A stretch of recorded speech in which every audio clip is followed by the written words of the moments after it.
is Nigel here once again, and this is going to be another movie review. So, this time we are reviewing Star Wars Episode 8 The Last Jedi. As always, I'm not a professional movie reviewer, just a man who enjoys a good time. And I had an okay time with this movie. Um, there was there was some stuff I liked. I'll give it that, but there was quite a bit of stuff I didn't like. I'll admit. Remember when I said that the Star Wars sequels were kind of in controversial waters? It's more so here what I'm talking about when it comes to those controversial waters. So let's get right into it.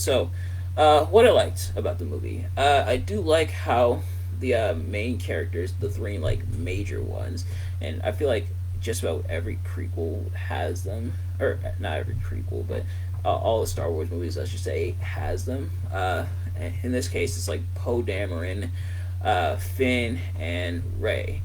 So I do like how they all got time to shine this time around, and a good amount of time to shine. Uh, where Poe is like he's featured more than he was in the previous movie. Uh, we have we have Rey, who's also featured quite a bit, and then Finn, who's featured quite a bit, as they're kind of going on three separate, kind of connected adventures. In this one, Rey is trying to find, has found Luke Skywalker, I should say, because last time BB-8 had the maps Luke Skywalker. She finds Luke Skywalker and pretty much tries to convince him to go back to the Resistance and everything. He doesn't want to. He wants to stay on the remote planet to pretty much like die. And he doesn't want to go back. He doesn't want to return.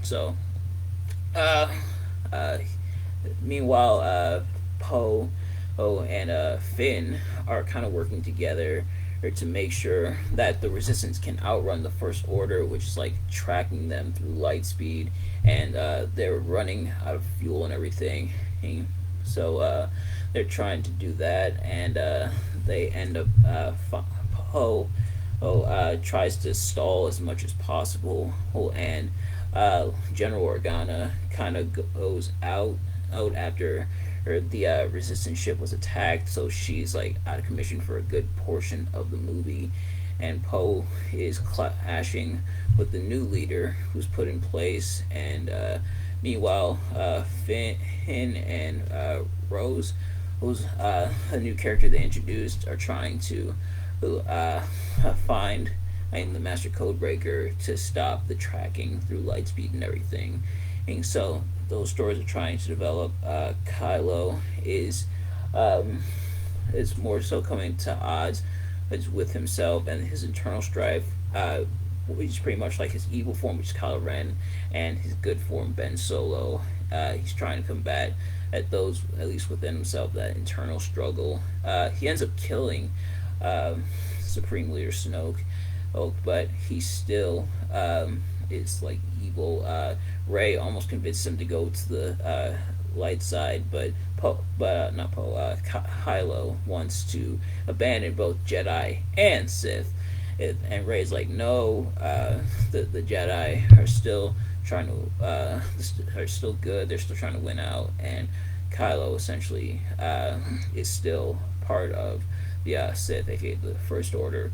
And then Kylo strikes down Luke. So Luke, who does return after burning down the tree that contained the last stuff of the Jedi, Luke essentially comes to terms with his sort of failure to teach Kylo, which it turns out Luke tried to strike down Kylo because he sensed evil in him, and that kind of caused Kylo to go more to the like dark side. But Luke eventually returns, reunites with Leia. Sadly, finds out Han passed away. He was killed by Kylo Ren last movie. Which, if you haven't already, go check out that review. Luke battles Kylo. Gives the Resistance enough time to escape the base that they just established on, I believe it was Hoth, where there was the old base in the OG Star Wars trilogy. But Luke pretty much distracts Kylo, gives him enough time to escape. Kylo kills Luke, so Luke is like now bound to him. Luke pretty much passed away, goes on to be with the Force and everything. And so, oh yeah, so the story unfolds, and I get the story they're trying to tell, and I do like how the characters get a bit more time to shine. We see more interaction with Rey and Kylo as Kylo slowly goes more towards the light side and everything, and there's some humor, there's some battles and stuff like that, traditional Star Wars stuff. So now for what I didn't like about the movie. Honestly, this movie kind of feels all over the place in terms of like its story and everything. It doesn't quite know.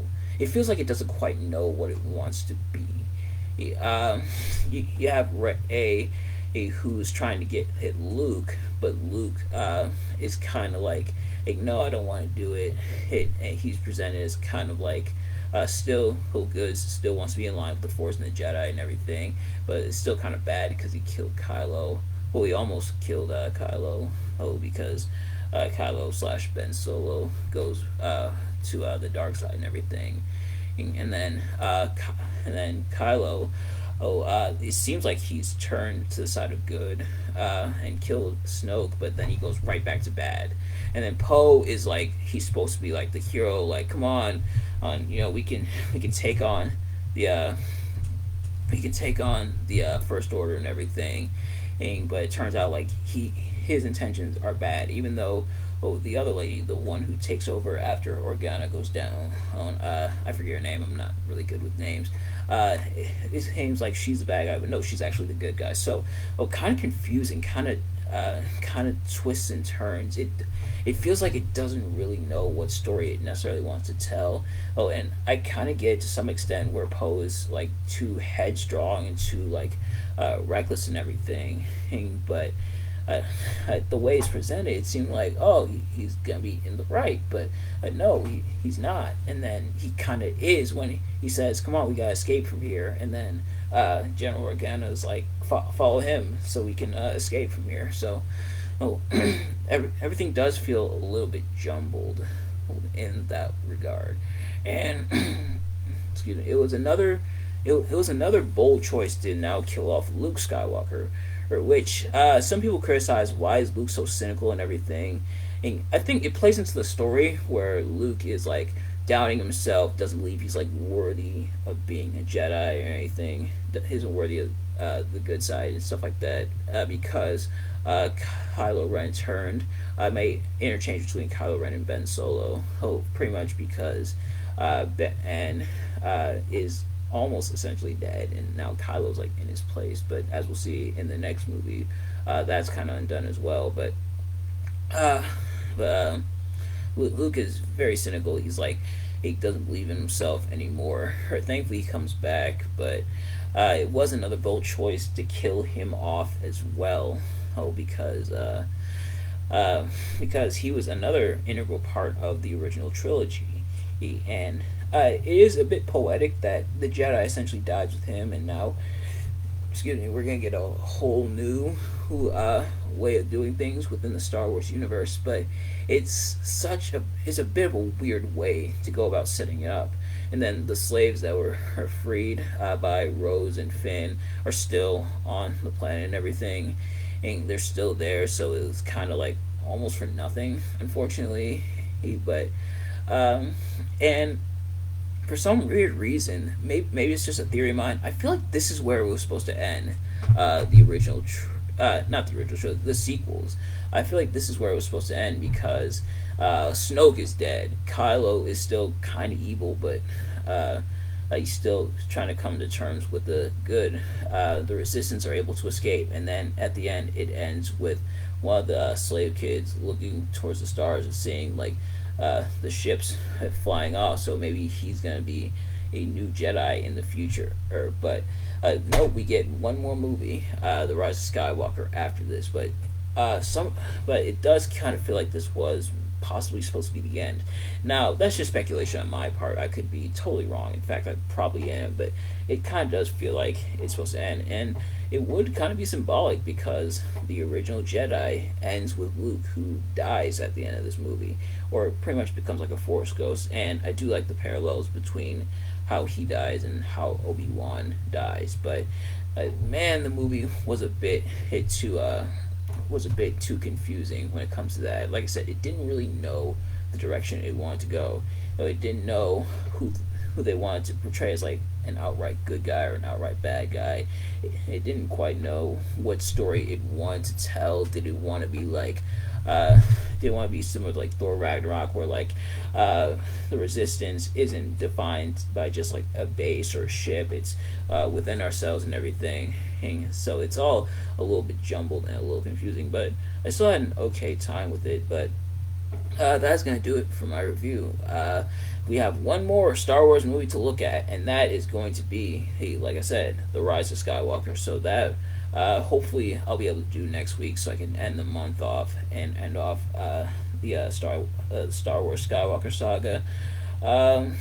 I've heard mixed things about The Rise of Skywalker, but obviously I gotta check it out for myself. I've come this far. I gotta finish it. So we're gonna look at that next week. Thank you all so much for watching this review, though. If you did enjoy this video, please do me a favor, like the video, comment below, not just your thoughts on the movie, but on my review of it. Do you think I did a fair assessment? Do you think I was being too harsh? Let me know. Do you think I was not being harsh enough? Let me know. But let me know in the comments below your thoughts. Subscribe if you haven't already. Turn on post notifications so you know every time I upload a video, so you can see it as soon as it drops. What else was I gonna say? Turn on the bell, subscribe, share it with your friends, and I will see you guys later. Peace.